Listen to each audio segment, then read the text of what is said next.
Hey guys, welcome back to study medium channel. तो plants का एक और चैप्टर लेके मैं आ गया हूँ जिसका नाम है प्लांट फिजियोलॉजी।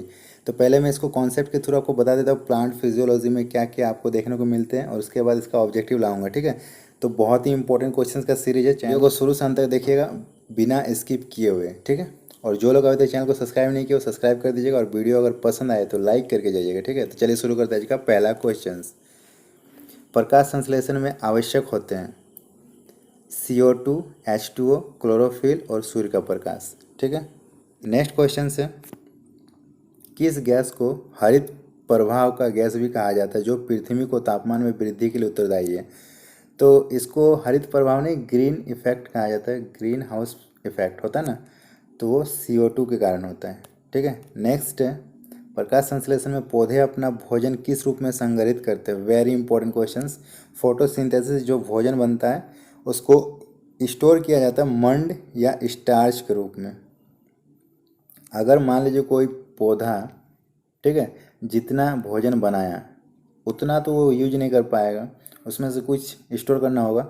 तो जिस फॉर्मेट में वो बनाया, वो तो कार्बोहाइड्रेट के फॉर्मेट में बनाया, तो उसको वो स्टोर नहीं कर सकता है। उसको स्टोर करने के लिए उसका फॉर्मेशन चेंज करना पड़ता है, तो वो है स्टार्च। ठीक है, और जब उसको फिर से रीयूज़ करना है तो स्टार्च को फिर से वो कार्बोहाइड्रेट में बदलेगा और यूज करेगा। ठीक है, प्रकाश संश्लेषण के द्वारा वातावरण से किस गैस की मात्रा में कमी आती है? तो जब प्रकाश संश्लेषण होगा तो वातावरण में CO2 की कमी होगा क्योंकि वो इसको एब्जॉर्ब कर लेगा। ठीक है, नेक्स्ट क्वेश्चन से, रात्रि के समय में पेड़ के नीचे क्यों नहीं सोना चाहिए? क्योंकि वो CO2 छोड़ते। Very simple question. Next question से, क्लोरोफिल का क्या कार्य है? तो क्लोरोफिल का कार्य क्या है? आपको पता होगा क्लोरोफिल प्रकाश संश्लेषण में यूज होता है। उसका सिर्फ एक ही काम है, प्रकाश का अवशोषण करना, बस। अगर मान लीजिए ये पत्तियां हैं, ठीक है, यहाँ पे प्रकाश संश्लेषण होगा कब? जब यहाँ पे सूर्य का प्रकाश पड़ेगी।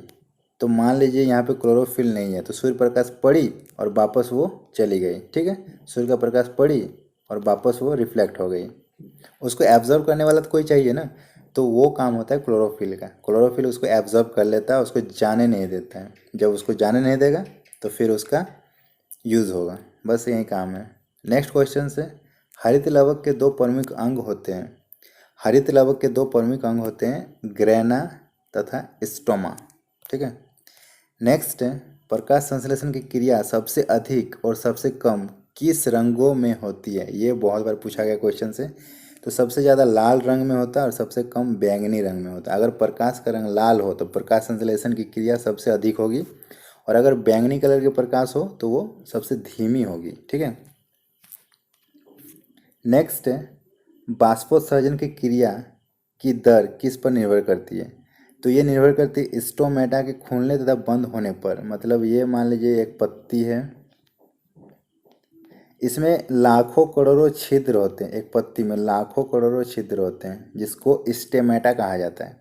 ये दिन में खुलते हैं बंद होते हैं, वो बार बार खुलते हैं और बंद होते हैं। तो वो जितने बार खुलेंगे उतना बार बाष्पोत्सर्जन होगा। ठीक है, और जब उसको जल की हानि नहीं करनी होती तो उसको बंद कर देता है। और ऐसा क्यों होता है कि जाइलम के द्वारा यहाँ पे पानी लाया जाता है फोटोसिंथेसिस करने के लिए। अब जाइलम को तो पता नहीं कि कितना पानी की आवश्यकता है फोटोसिंथेसिस में, तो वो एक्सेस पानी ला देता है। ठीक है, अब एक्सेस पानी ला दिया, उसमें से जितना इसको यूज है पत्ती को वो अपने यूज़ करके प्रकाश संश्लेषण कर लिया, और जो बचा उसको क्या करेगा? वहाँ पे अगर स्टोर करेगा तो फिर नेक्स्ट टाइम जाइलम तो और लाने वाला है, फिर वहाँ तो बाढ़ आ जाएगा, तो फिर वो इसको स्टोर नहीं करेगा। वो क्या करेगा? स्टोमेटा को खोल देगा, और स्टोमेटा जैसे ही खुलेगा वो वाष्पोत्सर्जन होकर उड़ जाएगा। ठीक है, नेक्स्ट क्वेश्चन है, एथिलीन क्या है? तो ये एक पादप हार्मोन है और इसका यूज़ हम आगे बताएंगे, बहुत ही इंपॉर्टेंट यूज़ है। नेक्स्ट है, फलों को कृत्रिम रूप से पकाने के लिए किसका प्रयोग किया जाता है? एसिटिलीन गैस का। एसिटिलीन गैस आप देखते हो कार्बाइड डाला जाता है जब आम या से केले को पकाने के लिए, तो कार्बाइड में थोड़ा सा पानी दिया जाता है। ठीक है, और उसके बाद उसको केले के साथ रखा जाता है। क्यों? कि कार्बाइड में पानी के साथ रिएक्शन करने पर एक गैस निकलती है जिसका नाम है एसिटिलीन गैस, और ये जब गैस निकलती है ना तो फल को पका के जाती है, तो इसीलिए एसिटिलीन गैस फल को पकाती है। नेक्स्ट क्वेश्चन है, फलों के पकाने से पहले गिरने पर कुछ मामलों में उपज की महत्वपूर्ण हानि होती है, इसे कैसे रोका जा सकता है? मतलब कुछ फल होते हैं पकने से पहले वो गिर जाते हैं, उसका जो ग्रीफ होता है वो पेड़ के साथ सही नहीं रह पाता है। तो उसको रोकने के लिए एक हार्मोन्स का छिड़काव होता है जिसका नाम है ऑक्सिन। ऑक्सिन हार्मोन को छिड़कने से फल मजबूती से पकड़े रहते हैं, जब तक वो पकेगा नहीं तब तक वो गिरेगा नहीं। ठीक है। नेक्स्ट क्वेश्चन से, सबसे पहले पृथक किया गया पादप हार्मोन ऑक्सिन था। ये वेरी इंपॉर्टेंट टर्म है, इसको नोट डाउन कर लीजिए। सबसे पहले पता लगाया गया था पादप हार्मोन में से वो था ऑक्सिन। इसे किससे प्राप्त किया गया था? तो ये प्राप्त किया गया था कॉर्न जर्म ऑयल से। जर्म ऑयल से इसको प्राप्त किया गया था ऑक्सिन को। Very important question. नेक्स्ट है, प्रकाश संश्लेषण के दौरान एटीपी के निर्माण की क्रिया क्या कहलाती है? तो इसे कहते हैं फोटोफॉस्फोरिलेशन। नेक्स्ट है, फलों के अंदर ही बीजों का अंकुरण क्या कहलाता है? कुछ फलों के अंदर ही बीज का अंकुरण हो जाता है, उसे कहते हैं बीबी पेरी। ये आपको देखने को मिलते हैं नारियल के फल में। नारियल के फल के अंदर ही उसका अंकुरण हो जाता है, आप देखे होंगे। नेक्स्ट है, पुष्प विभिन्न रंगों के होते हैं क्योंकि उसमें क्या पाया जाता है? तो उसमें पाया जाता है एंथोसाइनिन। ठीक है, एंथोसाइनिन के कारण पुष्पों में रंग पाया जाता है। नेक्स्ट है, बेलाडोना नामक औषधि एट्रोपा बेलाडोना नामक पौधे से किस भाग से प्राप्त होता है? तो ये जड़ एवं पत्तियों से प्राप्त होता है। नेक्स्ट है, मॉर्फिन पौधे किस भाग से प्राप्त किए जाते हैं? तो मॉर्फिन जो होते हैं वो पुष्पकली या कैप्सूल से प्राप्त होते हैं। नेक्स्ट है, प्याज में कहाँ खाद्य जमा होता है? तो प्याज में जो संचित भोजन होता है वो जमा होता है सल्क पत्रों पे। आप ये पत्र देखेंगे, प्याज को जब खोलते हैं तो एक पत्र, दो पत्र, पे जितना खोलते जाएंगे आपको पत्र मिलते जाएगा। तो हर एक पत्र में उसका संचित भोजन रहता है जमा, और वही भोजन से पेड़ जिंदा रहता है। और जब पेड़ मर जाता है, सूख जाता है, तो उसमें बहुत सारे भोजन जमा होता है जिसको हम लोग प्याज बोलते हैं और हम लोग खुद खा जाते हैं। नेक्स्ट है, किसी द्विलिंगी फूल में यदि पुमंग एवं जायांग विभिन्न समय पर वयस्क बनते हैं तो यह प्रक्रिया क्या कहलाती है? तो इसको कहते हैं डिकोगेमी। तो आपने ये नोटिस किया होगा, मैंने बताया कि फूल दो प्रकार के होते हैं, एक मेल ऑर्गन एक फीमेल ऑर्गन। जिसको मेल ऑर्गन को पुमंग कहा जाता है और फीमेल ऑर्गन को जायांग कहा जाता है। यहाँ से परागकण यहाँ पहुँचती है। ठीक है, पुंकेसर से परागकण वार्तिकाग्र तक पहुंचती है। ठीक है। अब कभी ऐसा भी हो सकता है कि मान लीजिए मेल ऑर्गन विकसित हो चुका है, ये अपना परागकण यहाँ भेजने के लिए रेडी है, बट फीमेल ऑर्गन विकसित ही ना हो, तो वहाँ जाके भी कोई फ़ायदा नहीं है। या फिर फीमेल ऑर्गन विकसित हो चुका है, वो एक्सेप्ट करने के लिए रेडी है, लेकिन मेल ऑर्गन विकसित ना हो। ऐसा भी हो सकता है ना, दोनों एक साथ एक्टिव हो, ऐसा तो नहीं हो सकता। कभी कभी ये एक्टिव है ये नहीं है, ऐसा भी हो सकता है। तो इस कंडीशन को कहते हैं डिकोगेमी, और ऐसा बहुत बार होता है, और इसीलिए हर एक फूल फल नहीं बनते। आपने देखे होंगे बहुत सारे फूल फल नहीं बनते, वो झड़ जाते हैं, तो यही कारण है। और दूसरा कारण ये हो सकता है कि परागण नहीं हो रहा है उसमें, जैसे मैंने बताया कि कीटों के माध्यम से होता है, हवा के माध्यम से, पानी के माध्यम से। तो किसी किसी फूल में कोई माध्यम यूज नहीं हुआ तो फिर उसका परागण नहीं हुआ तो फिर वो झड़ जाएंगे, बस। नेक्स्ट क्वेश्चन से, तो उसका फल उदाहरण है सोरोसिस का। ठीक है।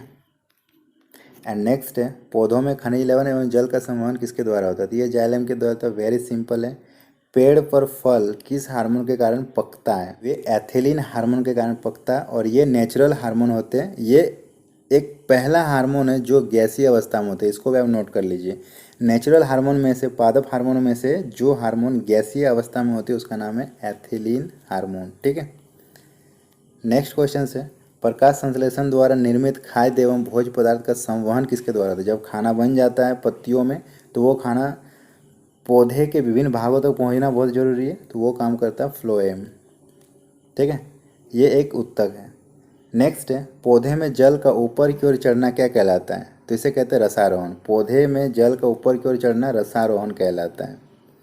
नेक्स्ट है, किसकी सहायता से पौधे प्रकाश संश्लेषण की क्रिया पर भोजन बनाते हैं? तो ये क्लोरोफिल की सहायता से, मैंने बताया सूर्य के प्रकाश को ये एब्जॉर्ब करता है, और ये अगर नहीं एब्जॉर्ब करेंगे तो प्रकाश संश्लेषण की क्रिया स्टार्ट ही नहीं होगी।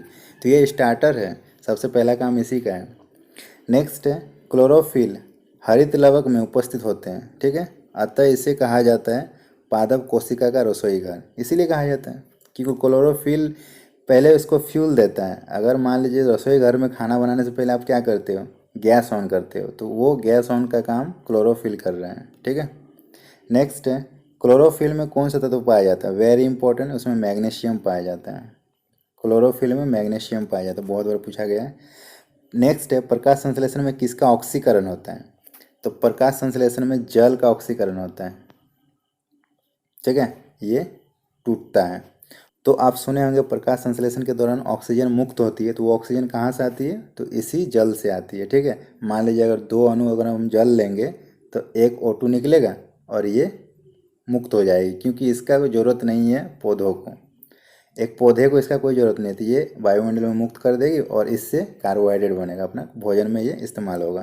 तो ये वातावरण में मुक्त होंगे और इसी के लिए हम लोग बोलते हैं कि पौधे ऑक्सीजन देती है। ठीक है, तो ये चैप्टर बहुत छोटा था, मैंने इसको कॉन्सेप्ट के थ्रू समझा दिया है। ठीक है, अब नेक्स्ट वीडियो में मैं इसका ऑब्जेक्टिव लाऊंगा और आप लोग सही से पढ़े होंगे तो फिर आप हर एक ऑब्जेक्टिव को अटेम्प्ट कर पाओगे। ठीक है, तो वीडियो कैसा लग रहा है आप लोग कमेंट करके बताइएगा और लाइक कर दीजिएगा और चैनल को जो सब्सक्राइब नहीं किया सब्सक्राइब कर दीजिए। चलिए मिलते हैं नेक्स्ट वीडियो में, तब तक के लिए बाय बाय।